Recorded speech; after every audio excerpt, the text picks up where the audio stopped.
Baiklah, selamat pagi, salam sejahtera untuk kalian semua, di mana saja berada. Kembali lagi bertemu dengan Pak Iman melalui via pembelajaran online. Semoga menemui kalian semua dalam keadaan sehat walafiat, serta tak kurang satu apapun. SMK bisa, SMK hebat. Salam sehat. Baiklah anak-anakku sekalian, pada materi pelajaran sebelumnya kita membahas tentang bangsa dan negara, di mana kita mempelajari tentang pengertian bangsa dan negara. Terima kasih kalian sudah melaksanakan umpan balik atau feedback. Ada yang komen tentang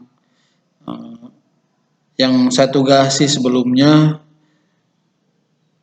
mengenai definisi atau pengertian bangsa serta pengertian negara menurut kalian setelah Bapak kemukakan berbagai pendapat para ahli. Lumayan partisipasinya bagus. Yang belum melaksanakan tugasnya silakan dilanjutkan supaya Bapak tahu tingkat keaktifan kalian di dalam pembelajaran online.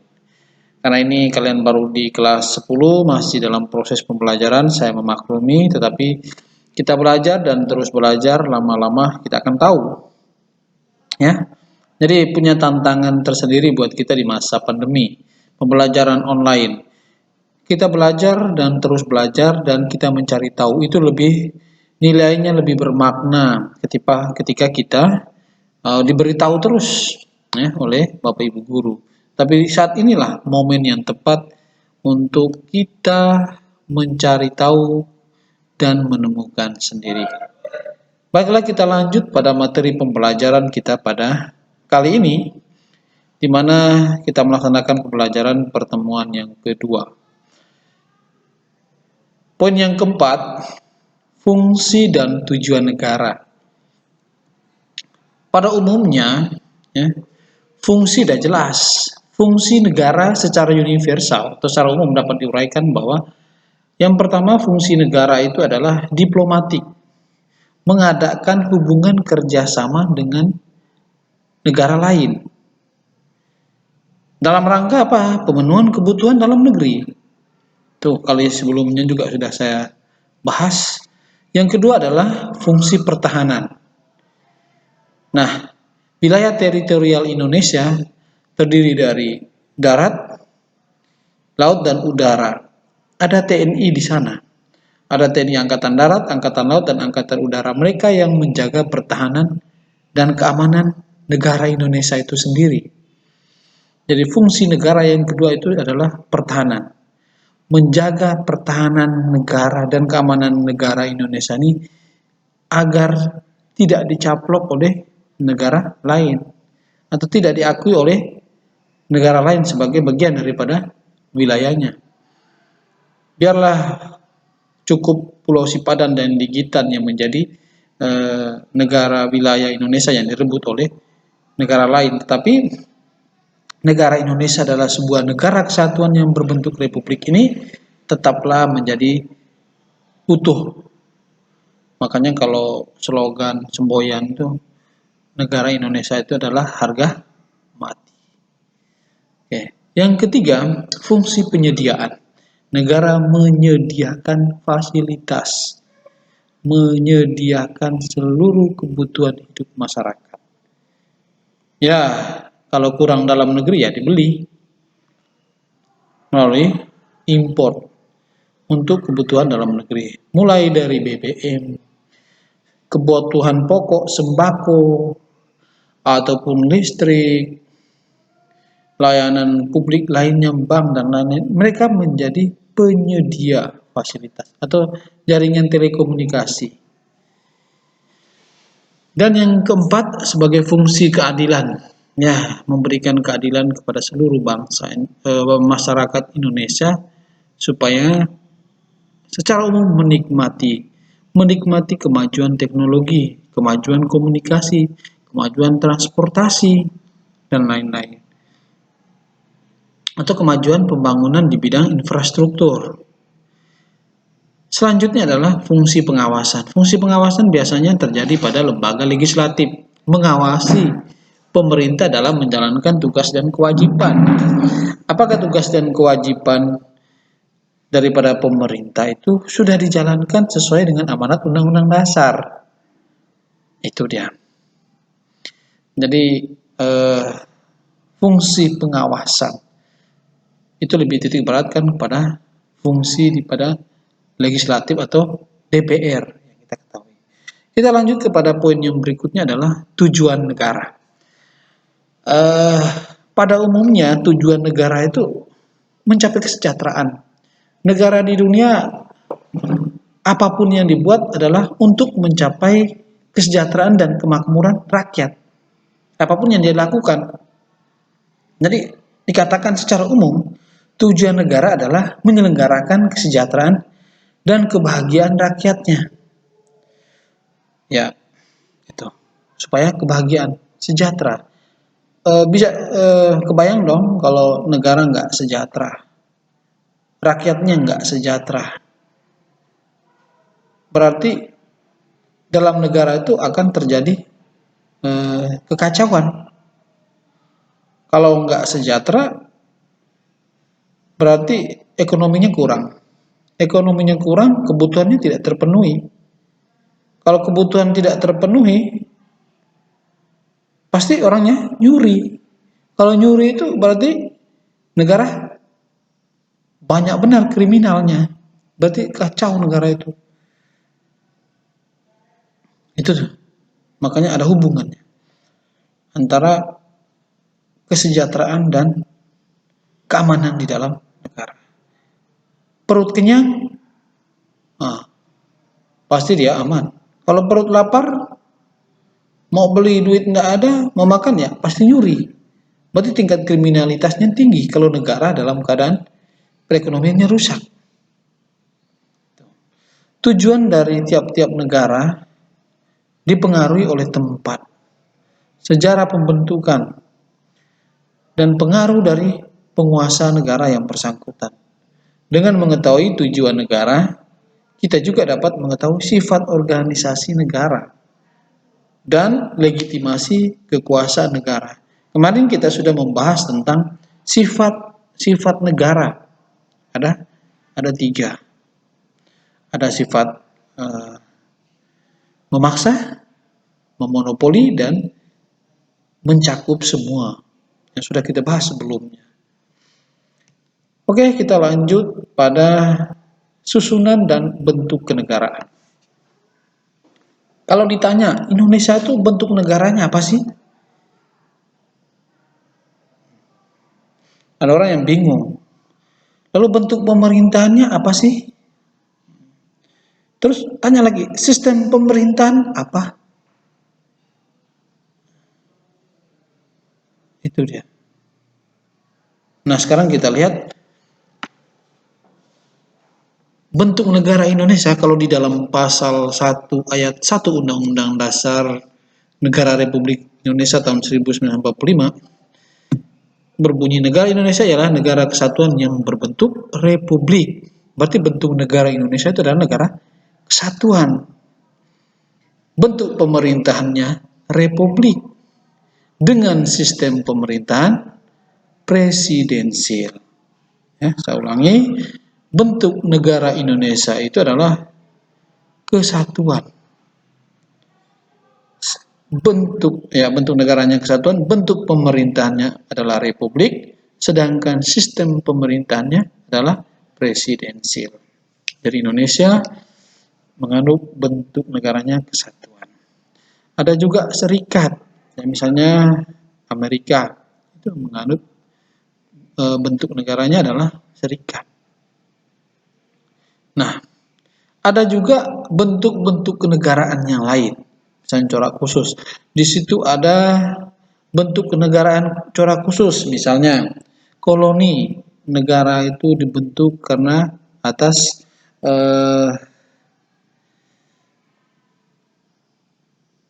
jajahan dari negara lain. Ya. Saya ulangi, koloni itu adalah suatu negara yang menjadi jajahan negara lain. Indonesia dulunya adalah negara koloni. Setelah itu merdeka, menjadilah sebuah negara kesatuan atau traste. Traste itu artinya sebuah wilayah negara yang kalah perang dalam Dunia Kedua dan berada di bawah naungan Dewan PBB serta negara yang menang perang. Atau di situ dikatakan negara uni. Maaf. Negara uni itu artinya gabungan dua negara atau lebih yang merdeka dan berdaulat dengan satu kepala negara yang sama. Tuh. Ataupun lagi ada negara mandat. Mandat itu artinya suatu negara yang sebelumnya merupakan jajahan dari negara-negara yang kalah perang dalam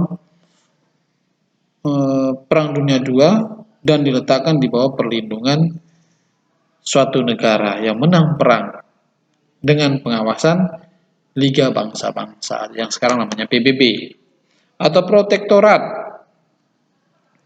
Artinya suatu negara yang berada di bawah lindungan negara lain yang kuat. Atau dominion merupakan bentuk negara yang khusus dalam lingkungan kerajaan Inggris. Itulah bentuk kenegaraan. Yang saya ulangi, ada mandat, ada traste, ada protektorat, ada koloni, dan ada dominion serta uni.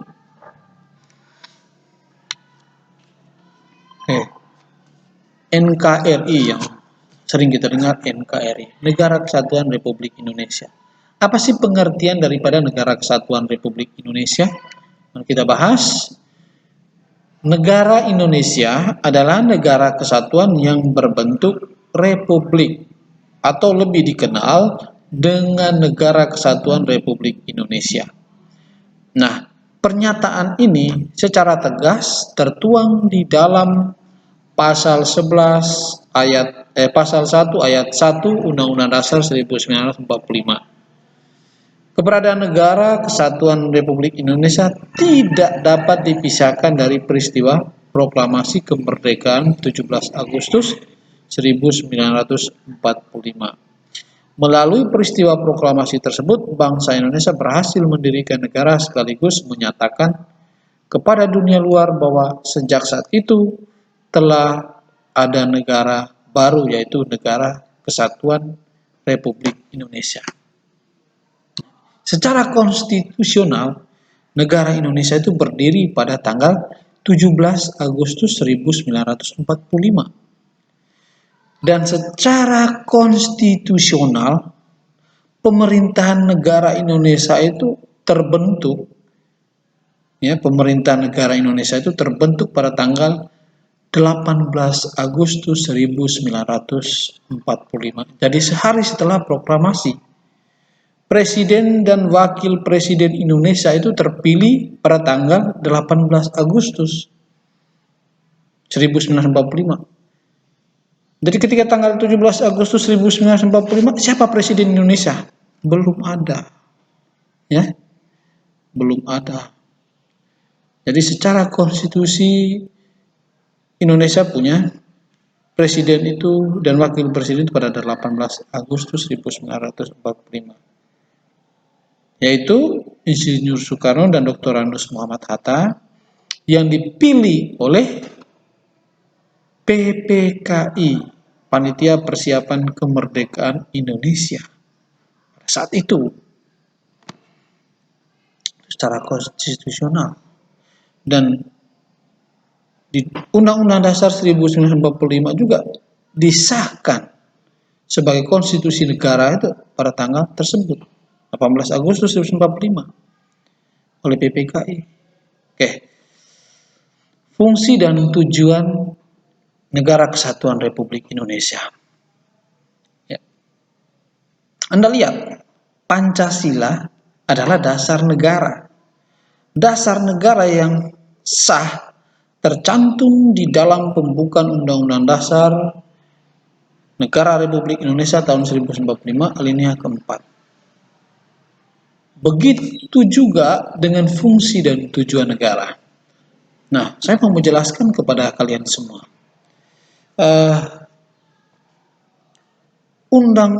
Pembukaan Undang-Undang Dasar Negara Republik Indonesia tahun 1945 itu adalah tertib hukum tertinggi. Pembukaan Undang-Undang Dasar 45 itu dikatakan tidak boleh diubah. Kenapa tidak boleh diubah? Ini. Kenapa? Yang pertama, Pancasila yang sah dan benar itu tercantum di dalam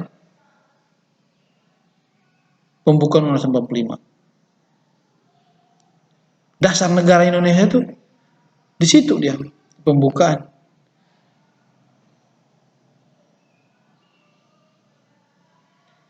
Selanjutnya, mengapa juga tidak bisa diubah? Karena selain memuat dasar negara, memuat cita-cita dan tujuan luhur bangsa Indonesia. Jadi pembukaan Undang-Undang 45 itu tidak dapat diubah karena memuat dasar negara serta memuat cita-cita dan tujuan luhur bangsa Indonesia. Apa sih? Fungsi dan tujuan negara Indonesia atau Negara Kesatuan Republik Indonesia itu. Ini kan bunyi daripada pembukaan Undang-Undang Dasar Negara Republik Indonesia tahun 45. Melindungi segenap bangsa Indonesia dan seluruh tumpah darah Indonesia. Memajukan kesejahteraan umum, mencerdaskan kehidupan bangsa, serta ikut melaksanakan ketertiban dunia yang berdasarkan kemerdekaan, perdamaian abadi, dan keadilan sosial. Itulah tujuan negara bangsa Indonesia ini yang tercantum di dalam pembukaan Undang-Undang 45. Udah jelas. Makanya sampai kapanpun Undang-Undang Dasar pembukaan Undang-Undang Dasar 45 tidak dapat diubah. Yang boleh diubah itu apanya? Kalau Undang-Undang Dasar itu kan ada selain pasal-pasal atau batang tubuh dan pembukaan Undang-Undang Dasar 45. Yang boleh diubah itu adalah pasal-pasalnya. Batang tubuhnya yang terdiri dari 16 bab, 37 pasal. 2 pasal peraturan perayaan dan 3 ayat aturan 2 pasal aturan tambahan. Itu yang boleh diubah, sedangkan yang lain itu tidak dapat diubah.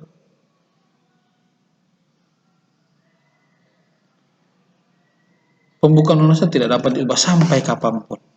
Kalau mengubah pembukaan Undang-Undang 45 berarti membubarkan NKRI, berarti mengubah dasar negara, mengubah Pancasila. Nah, Pancasila itu tidak boleh diubah. Itulah kira-kira penjabarannya. Lalu pertanyaan,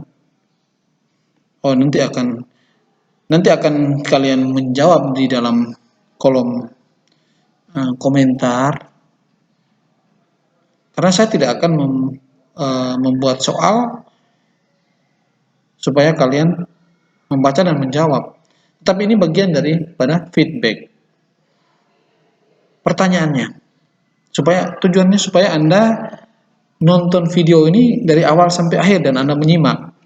Pertanyaannya, mengapa pembukaan Undang-Undang Dasar Negara Republik Indonesia tahun 1945 tidak boleh diubah? Itu pertanyaan, silakan dijawab. Saya ulangi sekali lagi, mengapa pembukaan Undang-Undang Dasar Negara Republik Indonesia tidak dapat diubah? Ya, silakan menjawab nanti. Kita lanjut. Ya. Poin D, semangat kebangsaan atau nasionalisme dan patriotisme. Apa sih yang dimaksudkan dengan sikap nasionalisme? Dan apa itu sikap patriotisme? Mari kita lihat. Ya, semangat kebangsaan. Nasionalisme dapat diartikan sebagai perasaan kebanggaan atau cinta terhadap bangsa yang tinggi atau berlebihan sehingga memandang bangsa lain rendah. Atau nasionalisme dalam pengertian luas ada perasaan cinta atau bangga terhadap tanah air, bangsa, dengan menghormati bangsa lain karena merasa bangsa lain bagian daripada bangsa di dunia. Atau boleh disimpulkan nasionalisme itu adalah sikap cinta terhadap bangsa dan negara. Begitulah kira-kira kalau disimpulkan. Apa itu sikap nasionalisme? Sikap cinta terhadap bangsa dan negara kalau disingkat. Sebagai bentuk sikap nasionalisme kita sebagai bangsa dan negara itu apa? Contohnya ya, misalnya menggunakan produk dalam negeri, bahan makanan, minuman, atau alat elektronik, sebenarnya kita harus lebih bangga menggunakan produk dalam negeri. Itu sebagai bentuk kecintaan terhadap bangsa dan negara. Yang kedua adalah sikap patriotisme. Kalau mengingat pada sikap patriotisme, itu lebih mengarah pada sikap kepahlawanan. Kepahlawanan. Patriotisme itu kalau misalnya diartikan, artinya sikap rela mengorbankan segala-galanya demi kepentingan bangsa dan negara. Jadi kesimpulannya sikap patriotisme itu adalah sikap rela mengorbankan segala-galanya demi kepentingan bangsa dan negara. Makanya orang bilang pahlawan. Pahlawan itu kan rela mati. Bukan sekarang tuh siap ditembak, bukan begitu. Bentuk patriotisme kita sebagai pelajar, ini ada. Misalnya di lingkungan keluarga, bantu orang tua bekerja. Di momen pandemi ini selain belajar learning kan masih ada kesempatan untuk belajar, bantu orang tua, nore ataupun kerja di ladang dan lain-lain. Masih ada kesempatan menjaga ketenangan ketika kakak sedang belajar, menghormati sikap anggota keluarga yang lainnya. Kalau di lingkungan sekolah, memberikan bantuan dana kepada korban bencana yang biasanya kita sebagai warga sekolah membantu teman-teman kita yang mengalami musibah, sakit, ataupun ada yang berduka cita dan lain-lain. Memberikan bantuan kepada panti sosial, serta menengok teman yang sakit. Simple, tetapi ya paling tidak punya nilai patriotisme. Merasa terhiburlah teman kita yang sakit ketika kita berkunjung ke tempatnya. Di lingkungan masyarakat, sikap patriotisme kita apa? Mengikuti kegiatan gotong royong. Memberikan makanan kepada tetangga. Memberikan sebagian tanah untuk kepentingan umum, membangun gereja atau masjid, bangun sekolah, enggak sah-sah saja. Itu dapat pahala yang besar ketika nanti di dunia akhirat kan. Menengok tetangga yang sakit, ya, pedulilah, memberi bantuan dana untuk kegiatan masyarakat. Ya begitulah akhir daripada materi pelajaran kita untuk bab pertama, ya, hakikat bangsa dan negara.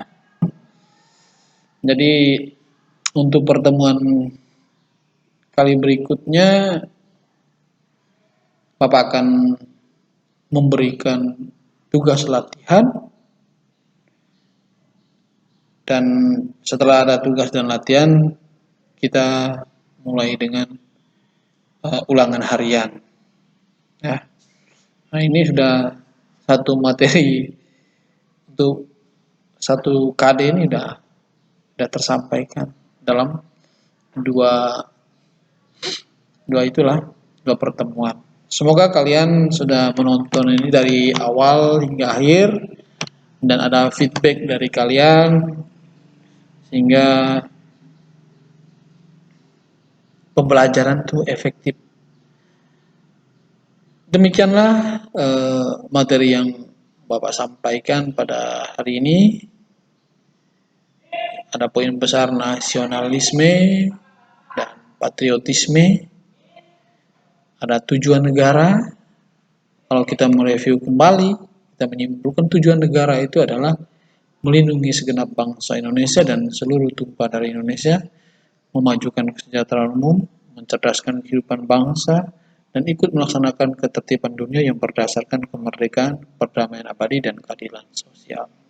Sedangkan sikap nasionalisme itu adalah sikap mencintai bangsa dan negara, atau sikap cinta terhadap bangsa dan negara.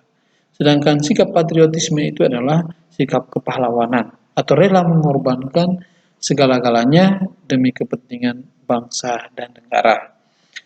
Terus satu lagi, bentuk negara Indonesia itu adalah negara kesatuan. Bentuk pemerintahannya adalah republik. Dan sistem pemerintahan Indonesia adalah presidensial. Semoga bermanfaat buat kalian. Sampai jumpa di pertemuan kali berikutnya. Bye-bye.